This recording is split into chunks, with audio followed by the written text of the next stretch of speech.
Bonjour et bienvenue dans le podcast Fluidité, épisode numéro 100, où je vais vous expliquer comment on récolte et comment on produit le vin en France. Alors restez à l'écoute. Salut, je m'appelle Fabien, je suis français, polyglotte et professeur de français. Vous êtes sur le podcast qui vous parle de culture, d'histoire ou de géographie française, d'astuces d'apprentissage et bien plus encore, dans un français naturel et facile. Bienvenue dans le podcast Fluidité. Avant de commencer, je vous invite à rejoindre notre club VIP. C'est un club privé sur Patreon où vous avez des contenus additionnels pour approfondir mes contenus et faire de l'écoute active. Pour chaque épisode ou vidéo, vous avez accès à la liste du vocabulaire en PDF, les transcriptions bilingues, la version audio MP3 à télécharger et un autre podcast où j'explique la grammaire que j'ai utilisée. Le club VIP, c'est aussi une communauté de plus de 200 membres. On discute ensemble sur le groupe Telegram et sur le forum Discord où on fait des réunions en groupe. Vous pourrez pratiquer votre français, trouver ou partager des ressources avec des amis qui s'aident les uns les autres. Je vous mets le lien sur les plateformes de podcast et sur YouTube pour vous y inscrire. C'est seulement 5 € par mois et vous êtes libre de rester autant de temps que vous voulez. Mes contenus sont faits pour tous les niveaux, donc si vous m'écoutez en podcast, vous pouvez premièrement écouter l'épisode et ensuite regarder la version vidéo sur YouTube avec les sous-titres en français, mais aussi en espagnol, en anglais, en portugais ou en arabe si vous êtes débutant, pour comprendre la majorité. Ensuite, vous réécoutez sans les sous-titres plusieurs fois pour mémoriser naturellement le vocabulaire. Donc je vous laisse le lien dans la description de l'épisode pour pouvoir accéder à la version avec sous-titres sur YouTube. Et sur mon site, vous pourrez aussi télécharger la transcription gratuite en français. Alors en France, on est en pleine saison des vendanges. Les vendanges, c'est le fait de récolter les raisins qui serviront à produire du vin. C'est une étape très importante dans le processus de fabrication du vin, très connu des Français et qui fait partie de notre culture. Donc on va en parler aujourd'hui et je vais vous expliquer comment ça fonctionne. J'ai déjà fait un épisode sur le vin, mais j'ai jamais expliqué comment on le récoltait en détail. Et je vais aussi vous expliquer les étapes de fabrication du vin après les vendanges, donc après la récolte. Bon, c'est le deuxième épisode qui parle de vin sur ma chaîne, donc je vous confirme que c'est un sujet très important pour nous les Français. Même si vous n'avez pas vu mon épisode sur le vin, mon premier épisode, ça vous empêchera pas de comprendre celui d'aujourd'hui, donc vous pouvez continuer à m'écouter. Alors, pour simplifier, le vin provient du jus de raisin. Ce sont pas les mêmes variétés que le raisin de table, donc le fruit qu'on mange. Mais avant, je croyais que si, donc j'ai déjà goûté un grain de raisin de vin, et en effet, c'est pas très bon. Bref, le raisin pousse sur une plante qu'on appelle la vigne, et les variétés de vignes sont appelées les cépages. Le champ ou l'ensemble des champs composés de rangées de vignes est appelé un vignoble, et la personne qui fabrique du vin est un vigneron ou une vigneronne. Alors pour les métiers ou adjectifs, au féminin, on double le N et on ajoute un E quand le mot masculin finit par on, comme dans champion masculin et championne féminin. Le lieu ou la propriété où il y a les vignobles et où on fabrique du vin est appelé un domaine viticole ou un château. Donc si vous regardez une étiquette de vin, vous verrez écrit domaine plus le nom ou château plus le nom.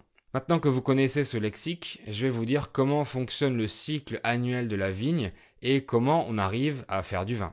De mi-novembre à mars, c'est l'automne et l'hiver en France, donc il se passe rien, la vigne se repose et elle ne produit ni feuilles ni fruits vu qu'il fait trop froid. Si vous allez en France durant cette période, vous verrez juste les troncs des vignes dans les vignobles, donc rien d'intéressant pour cet épisode, sauf que les vignerons en profitent pour tailler les pieds des vignes, qu'on appelle des ceps. Alors fin mars ou début avril, des petites pousses commencent à grandir sur les pieds, on les appelle les bourgeons. Ensuite, à la fin du printemps, il y a des feuilles qui apparaissent et qui se transforment rapidement en fleurs. Puis fin juin, au début de l'été, les fleurs se transforment en petites baies comme des petites billes. Vers le mois d'août, les baies grandissent et changent progressivement de couleur pour devenir rouges ou vertes selon le cépage, ou vert clair. En fait, peu importe la couleur de la peau du raisin, son jus est toujours transparent. Avec un cépage blanc ou vert, on fait que du vin blanc.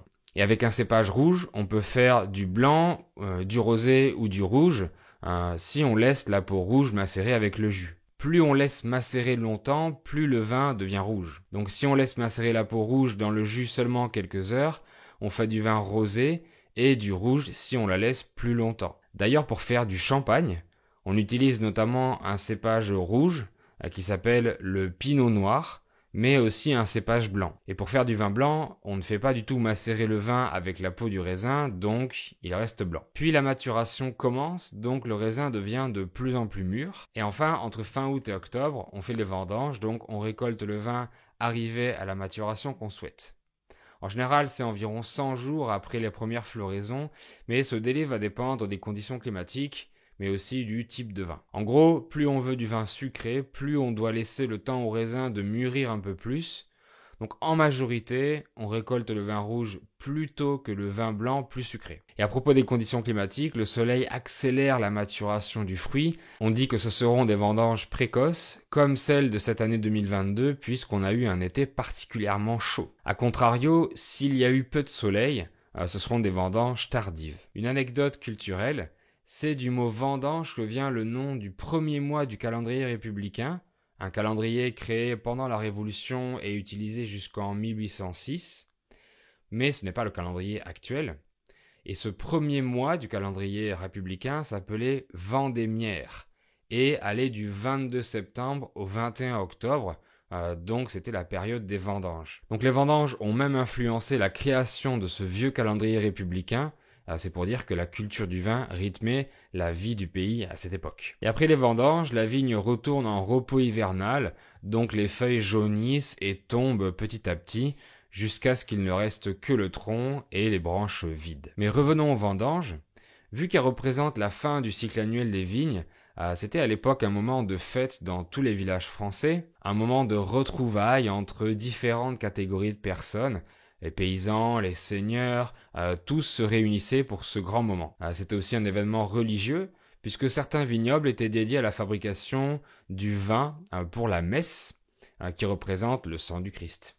Pour vendanger, de nos jours, ça se fait majoritairement par des machines, mais il y a toujours des petits vignobles qui peuvent que vendanger manuellement, dans le cas où il y a une pente raide, ou alors si c'est un petit domaine qui produit pas beaucoup, par exemple. Donc pour faire ces vendanges, on fait appel à beaucoup de personnel saisonnier qui n'a pas besoin de qualifications particulières. Donc très souvent ce sont des jeunes, mais aussi des expatriés qui viennent d'arriver en France. Du coup, ça peut être l'occasion pour vous si vous êtes en France depuis peu de temps.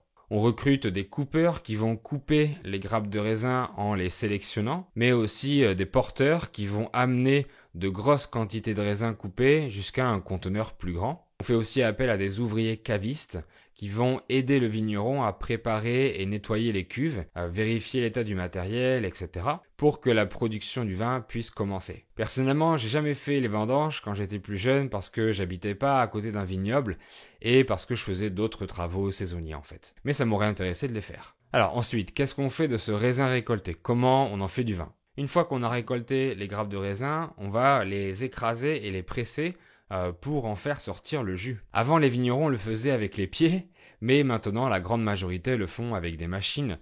C'est quand même plus efficace, mais moins traditionnel. Donc à cette étape, pour faire du vin blanc, on sépare rapidement la peau et les graines du jus pour ne pas que le vin se colore. Et donc on laisse la peau en contact avec le jus un peu plus longtemps pour que le futur vin prenne sa couleur rosée ou rouge. Ensuite, le jus est placé dans de grandes cuves pour sa fermentation, donc c'est le fait de transformer le sucre en alcool, et ça prend quelques jours, moins d'un mois en général.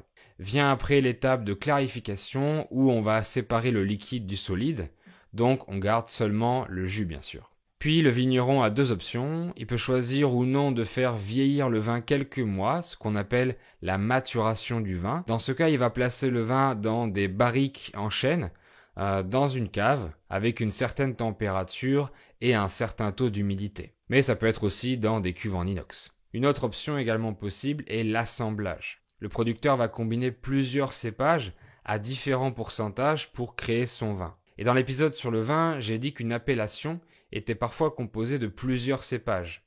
Donc le vigneron doit respecter ce dosage de cépages selon l'appellation que possède son domaine viticole. Par exemple, ça peut être 60% de Cabernet Sauvignon, plus 40% de Merlot, etc.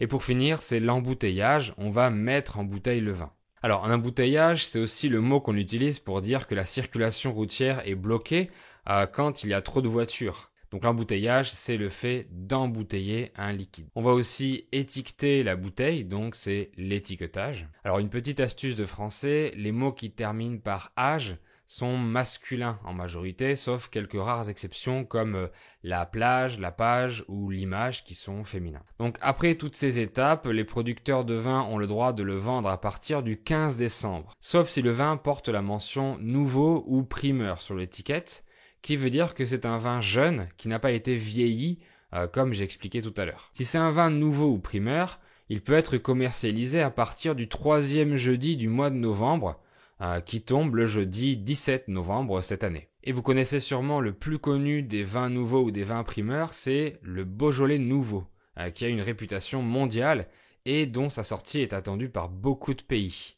Donc c'est un vin primeur et qui peut se garder que 6 mois maximum. Mais c'est un vin pas cher, donc convivial et facile à boire. Il a été popularisé en France et dans de nombreux pays du globe, comme en Allemagne, aux États-Unis ou au Japon, où on écrit partout « Le Beaujolais nouveau est arrivé » et tous attendent la date fatidique pour ouvrir les premières bouteilles. Donc c'est devenu un produit de marketing aussi. Et voilà pour cet épisode sur les vendanges et la fabrication du vin. Dites-moi dans les commentaires si vous avez appris de nouveaux mots et si vous avez appris de nouvelles choses sur le vin. Voilà, n'hésitez pas à réécouter plusieurs fois pour bien assimiler tout ce français jusqu'à ce que vous compreniez seulement l'audio presque entièrement. Et si vous l'avez écouté jusqu'ici, l'épisode vous a intéressé, donc mettez un petit like et abonnez-vous sur YouTube, ça m'encourage à créer encore plus de contenu, encore plus de vidéos. Et vous pouvez me donner vos suggestions dans les commentaires avec plaisir. Salut et à bientôt!